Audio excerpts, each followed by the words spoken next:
E aí, gente, sejam bem-vindos, aqui é o Thiago. Quando a gente pensa em xenofobia ou racismo, esse tipo de coisa dentro de Star Wars, a primeira coisa que vem na nossa mente é o Império Galáctico do Palpatine. O Império Galáctico do Palpatine era popularmente conhecido por ser um império altamente humanocentrista. Isso significa, basicamente, que as maiores figuras de poder dentro do Império Galáctico eram, em sua grande maioria, humanos. A gente consegue ver isso especialmente no exército imperial. A grande maioria dos governadores imperiais, moffs, capitães de naves, oficiais, sua grande maioria eram humanos. A gente tem sim algumas grandes exceções aí, como por exemplo o Massa Amida e até mesmo a Sly Moore, a namoradinha do Palpatine, mas ainda assim, em geral, a grande maioria eram humanos. A razão desse humanocentrismo tão forte que existiu no Império Galáctico, ela pode ser traçado ao início da galáxia, as primeiras colônias humanas. Nada definitivo, mas segundo os rumores, os primeiros humanos eles desenvolveram perto do centro da galáxia, ou seja, um dos planetas ali próximo a Coruscant. Inclusive, a teoria mais popular da origem dos humanos em Star Wars é o próprio planeta Coruscant. Dessa forma, os humanos rapidamente colonizaram os planetas ao seu redor. E então uma gigantesca coincidência aconteceu no futuro. A origem, a criação da República, ela também coincidentemente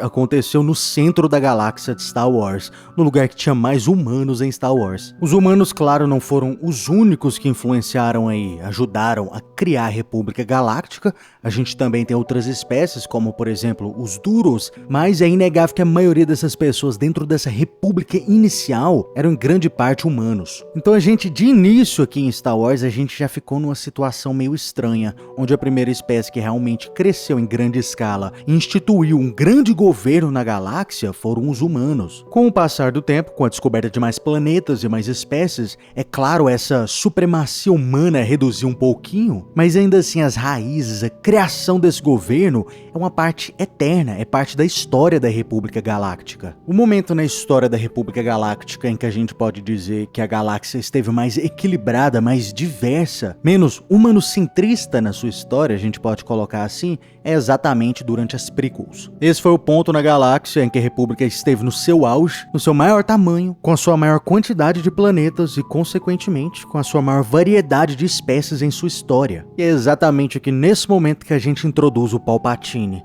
O Palpatine era conhecido por ser uma pessoa extremamente humanocentrista também. Tendo nascido em Naboo e uma família praticamente real, Palpatine era um garoto mimado desde a sua infância. Ele foi criado num berço de ouro, com talheres de prata. Ele conhecia o bom da vida e ele também sabia que era melhor que outras pessoas. Essa infância bajulada e mimada do Palpatine claramente não ajudou a fazer dele uma pessoa mais equilibrada e mente aberta. Muito pelo contrário, Palpatine sabia que existia diferenças entre as pessoas. Alguns eram fortes, alguns eram fracos, alguns eram ricos e alguns eram pobres. Alguns eram grandiosos como ele e os outros eram camponeses e plebeus na galáxia. E é claro, a gente não pode esquecer do mais importante. Ele também aprendeu que os humanos são superiores. Palpatine era de uma família forte e uma família humana. Consequentemente, no ponto de vista dele, os humanos eram mais fortes e os humanos eram superiores. Quando ele finalmente se tornou um chanceler da República Galáctica, foi onde a piada, a brincadeira para ele realmente começou.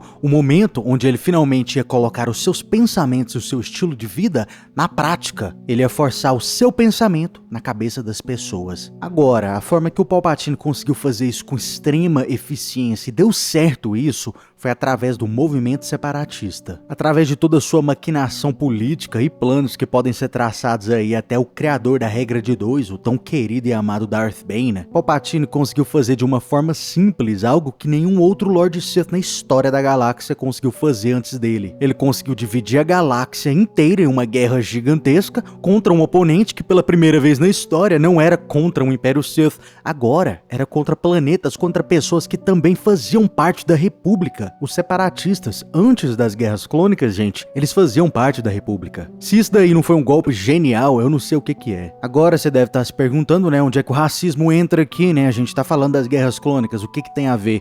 É aqui onde a estratégia genial do Palpatine finalmente entrou em ação, gente. Ele não só dividiu a galáxia ao meio, mas a divisão que ele fez é uma divisão onde a maioria das pessoas que estavam do lado da República eram humanos e a maioria dos separatistas eram alienígenas.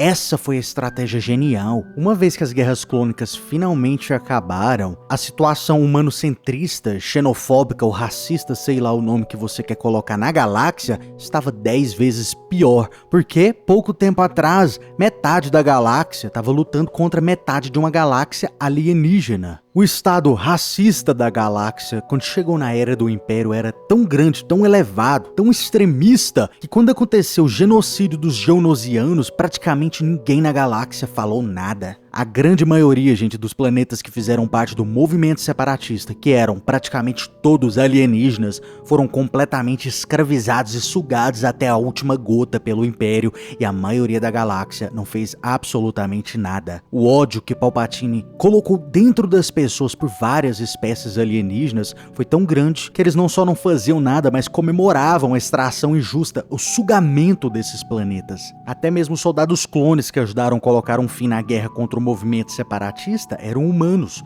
Dessa forma foi fácil para o Palpatine colocar humanos em posições de respeito, em cargos de autoridade no Império Galáctico. Agora, durante um certo momento durante a história do Império Galáctico, também foi criado a Aliança Rebelde e iniciou-se assim a Guerra Civil Galáctica. Agora aqui que tá a parte interessante. Quando a gente pensa em um movimento anti-império e consequentemente antirracista ou xenofóbico, a gente pode associar esse elemento automaticamente aos rebeldes, né? Como a parte boa da galáxia contra a parte ruim da galáxia. Só que a gente esquece de um elemento ali crucial. Os rebeldes também vieram da República. Eles também vieram de planetas que fizeram parte das guerras clônicas. Eles vieram de planetas que também lutaram contra alienígenas. Então o resultado final é uma aliança rebelde que não é tão boa, tão santinho quanto a gente pode pensar. Analisando a trilogia original, especialmente, a gente consegue ver que a grande maioria, 99% dos rebeldes, o Almirante Akbar, né, é uma grande exceção,